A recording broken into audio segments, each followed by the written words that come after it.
అమర్దీప్ ఎంత కోపంగా ఉన్న తన జర్నీని ఎంత బ్యూటిఫుల్గా చూపించారో, అలానే అర్జున్ అంబటి ఎంత మాట్లాడకపోయినా తన బ్యూటిఫుల్ జర్నీని కూడా అంతే బ్యూటిఫుల్గా చూపిస్తూ వచ్చేసాడు బిగ్ బాస్.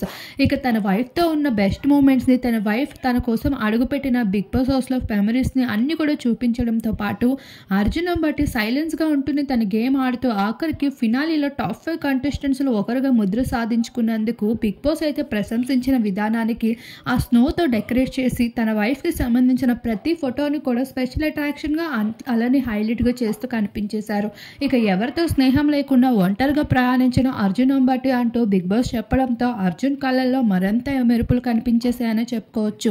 ఇక అర్జున్ మొహంలో వెలుగు చూస్తే పక్కనున్న ఆ వెలుగుల వర్షమే అవసరం లేదనిపించేసింది. ఏది ఏమైనా మొత్తానికి బిగ్ బాస్ అయితే ఒక్కొక్కరుగా బ్యూటిఫుల్ జర్నీని అయితే చూపించడం జరుగుతుంది. అయితే ఫైనల్గా పల్లవి ప్రశాంత్లే లాస్ట్లో పెట్టబోతున్నాడు బిగ్ బాస్ తన జర్నీ వీడియోని.